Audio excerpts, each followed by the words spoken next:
Hi everyone, thanks for checking out another InfoSec Hub video. It's been quite a while that I uploaded something, but I have been busy. Also learning for my CompTIA exam again and, full-time work and other things to do. So kind of difficult to find time to make videos. The plan is in the fall to, release more videos, pfSense related and hopefully Kali Linux related. But that's for that. That's for now. Let's focus on vulnerability management. Vulnerabilities is a term that is thrown around quite often within InfoSec. And here, this figure, which I found really perfectly explains it. So the attack chain is like this, a threat. So it's an outside actor, a hacker or something like that, finds an exploit to a vulnerability. And the vulnerability is usually a weakness in the protection of an asset.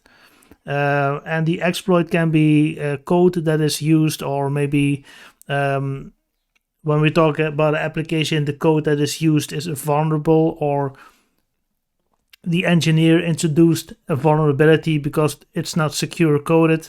It's not secure coded means that you can introduce vulnerabilities into your code, and this can be exploited.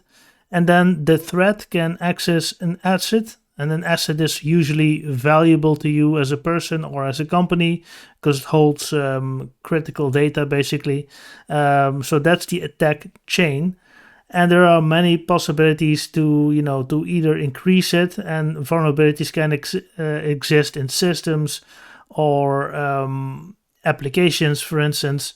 So here is a perimeter systems, anything that reads email. Through email, lots of links can be sent that can introduce bad software onto your device, which a threat can exploit again. Any device used to browse the web, so smartphones, tablets, laptops, the old-fashioned desktop, for instance. Maybe even your TV has a browser nowadays, so everything with a browser that can click links and that can access files, basically. A system that can allows you to download software. So all the devices I just talked about, you can update them, download apps, stuff like that. So also your TV is now can have potential vulnerabilities in them. Any company you exchange data with, either over email or through the cloud or stuff like that. Any system. Everything and every system and every software is built out of code, hundreds and thousands of lines of code, and it's almost inevitable that vulnerabilities are introduced into the code. But if you have good monitoring tools like Sneak or Detectify or stuff like that, the application or the system can be scanned on vulnerabilities, because a vulnerability is never something static, and it can change over time. So when you fix these vulnerabilities, then the threat the asset can no longer be exploited, and the threat actor, they can't reach the asset no more. So threat is any actor that can cause losses. Just think about a hacker. The exploit, an action or code used by a threat to create a loss.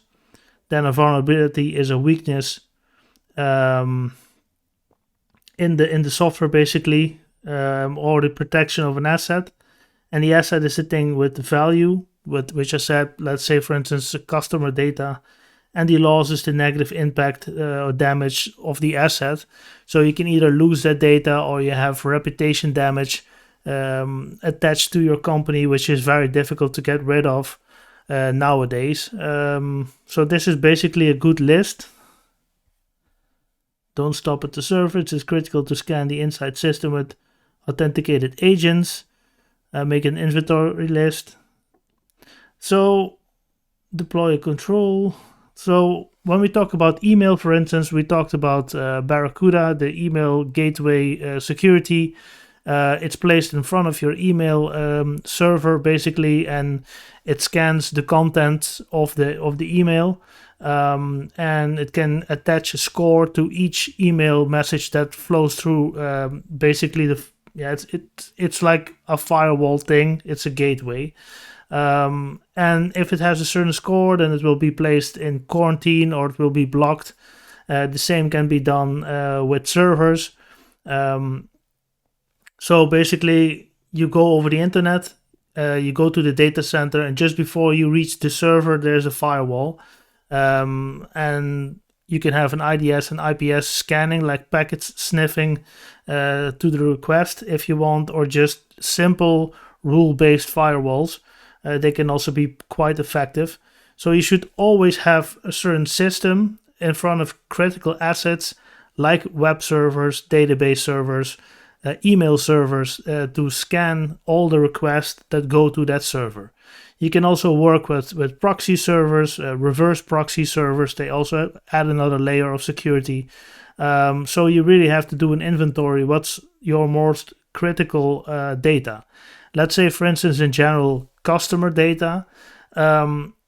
If a hacker exploits something, a vulnerability, and he might encrypt the database and ask for ransomware, yeah, you have a big problem. So also next to having a firewall and IDS and IPS, make sure that you have incremental database backups or server backups of your whole infrastructure on a remote site.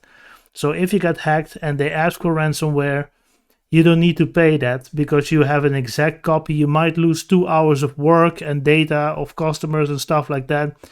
You will still need to explain certain things, but 2 hours in terms of data loss is way better than your whole life project just being encrypted and being ransomed, basically. So these are my 2 cents when it comes to vulnerability management. It's very important nowadays, especially if you're having an online business. And this is just, a flyer basically to explain what's going on. As I mentioned before, I hope later this summer or early fall to start more videos again. I'm just a busy person at the moment. But thanks for watching, and hope you're doing fine. And we look forward to see you in the next video. Thanks for watching.